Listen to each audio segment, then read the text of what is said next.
আসসালামু আলাইকুম এভরিওয়ান, মৌসুমী ডেইলি ব্লগসে আপনাদের স্বাগতম। বাড়ির শুটকি নিয়েছি, বেশি করে হচ্ছে শুকনো মরিচ নিয়েছি, আর এদিকে হচ্ছে পেঁয়াজগুলো ছিলিয়ে নিচ্ছি আর রসুনও ছিলিয়ে নিচ্ছি। বেশি করে রসুন, পেঁয়াজ আর শুকনো মরিচ দিয়ে ঝাল ঝাল করে আজকে শুটকি ভর্তা বানাবো। তো এইদিকে এই তো রসুনগুলো হচ্ছে আমি ছিলিয়ে নিলাম, আর পেঁয়াজগুলো ছিলিয়ে নিয়েছি। এখন হচ্ছে গোটা গোটা করে কেটে নিব। বেশি পাতলা করব না, কারণ এগুলো হচ্ছে সবকিছু একসঙ্গে শুটকির সাথে সিদ্ধ দিব। তো সিদ্ধ হয়ে গেলে নরমালি হচ্ছে পেঁয়াজ এমনিতেই নরম হয়ে যায়, আর হচ্ছে এতটা পাতলা করতে হবে না। এখানে শুটকি দিয়েছি, আর হচ্ছে শুকনো মরিচ গুলো দিয়েছি, রসুন আর পেঁয়াজ গুলো দিয়ে সিদ্ধ তুলে দিলাম। এখন হচ্ছে এখানে একটু করে হলুদ দিব, তারপরে হচ্ছে কারণ হচ্ছে কালারের জন্য, তখন হচ্ছে শুটকি ভর্তাটা সুন্দর দেখা যাবে। তা আমি হচ্ছে এখানে হলুদটা দেইনি, পরে হচ্ছে হলুদটা অ্যাড করে নিলাম, নিয়ে আবার হচ্ছে সিদ্ধ দিয়ে দিলাম। আর এইদিকে আমার হচ্ছে শুটকিগুলো সিদ্ধ হয়ে গেছে।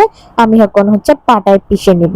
পাটায় পিষলেই যে কাজ শেষ তা না, অনেকেই আছে এই পাটায় পিষেই তারপরে হচ্ছে ভর্তাটা খেয়ে নেয়, কিন্তু এটা না। যখন হচ্ছে আপনি পাটায় পিষে তারপরে হচ্ছে তেলের মধ্যে আবার ভাজবেন, তখন ভর্তাটার আরো অন্যরকম স্বাদ লাগে।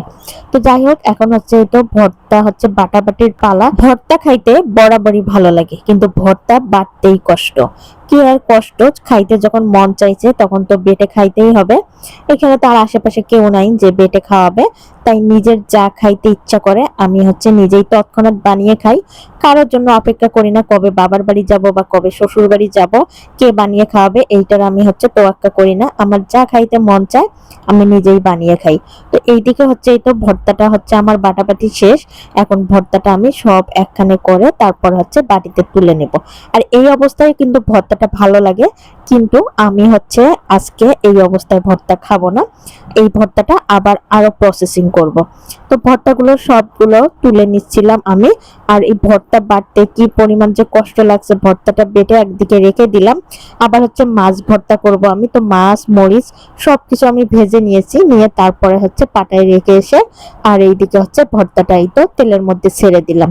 এখন এই তেলের মধ্যে এরকম করে দিয়ে তারপরে আমি কিছুটা হচ্ছে আরো মরিচের গুঁড়া অ্যাড করে দিব, এখনো অ্যাড করিনি। এই তো মরিচের গুঁড়া দিয়ে দিলাম, দিয়ে ভালো করে এইটাকে আমি এই তেলের মধ্যে ভেজে নিব লাল লাল করে। আর দেখেন আমার ভর্তা কিন্তু হয়ে গিয়েছে, এখন আমি নামিয়ে নিয়েছি। এই ভর্তাটা খাইতে যে কি পরিমাণ মজা, যে আমার হাজবেন্ড যে মানুষ ভর্তা খায় না, এই ভর্তা সে একাই সব মনে হয় খেয়ে নিয়েছে।